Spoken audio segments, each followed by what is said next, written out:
Assalamualaikum warahmatullahi wabarakatuh. Sugeng injing bocah-bocah kelas kali. Dinten iki kita nerusake materi ing wulangan setunggal. Materinipun inggih menika swara jejeg lan swara miring. Swara jejeg tegese swara sing pangucapane padha karo tulisan asline.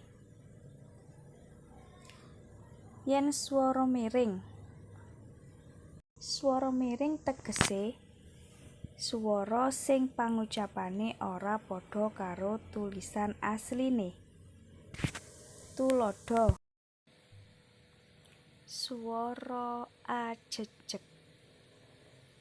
Khusus untuk ajejeg, pengucapannya sama seperti aksara Jawa tanpa sandangan, seperti Hanacaraka diwaca O, A diwaca O, ana, sapa, pira, loro, sanga. Swara A miring dibaca utawa diwaos seperti A biasa. Tuladha utawa contoh: anak, bapak, mangan, sarapan. Selanjutnya swara I jejeg. Swara I jejeg dibaca atau diwaos seperti I biasa. Tuladha iki, siji, pari, kuwi, pipi. Yen swara I miring diwaos seperti E. Tuladha lading, wis, adik, duit. Swara U jejeg diwaos seperti U biasa. Contohe guru, biru, untu, turu, tuku. Yen swara U miring diwaos seperti O. Pikun, tarung, durung, susur. Swara E jejeg diwaca seperti E biasa.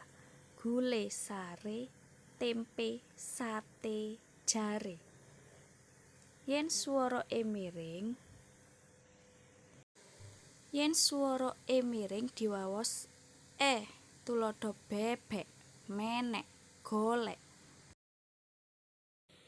Swara O jejeg diwaos seperti O biasa. Loro, ijo, soto, toko. Yen swara O miring menyerupai vokal A jejeg diwaos O. Wacane O.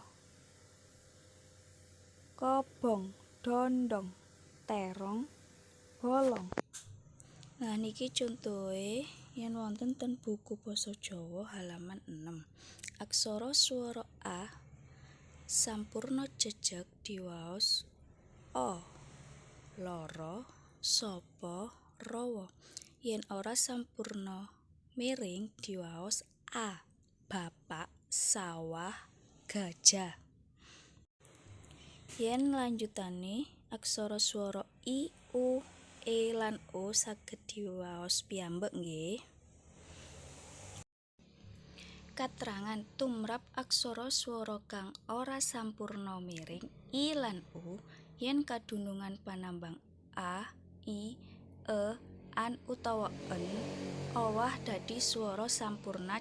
Maksudnya adalah suara sampurna miring I lan U jika diakhiri dengan A, I, E, an atau en berubah menjadi suara sampurna jejeg. Tuladha misalnya contoh: aksara swara I ora sampurna miring carik. Yen sampurna jejeg carie. Karena berakhiran dengan huruf E membacanya jadi carie. Jadi yang awalnya suara ora sampurna miring carik berubah menjadi suara sampurna jejeg carie, karena berakhiran dengan huruf e. Aksara swara u ora sampurna miring sarung diwaca o, yen sampurna jejege berubah menjadi sarungan diwaca u karena berakhiran dengan huruf an. Cekap sakmenten materi dinten iki. Jika ada yang kurang paham, Nanak bisa bertanya lewat Japri WA nggih. Terima kasih. Wassalamualaikum warahmatullahi wabarakatuh.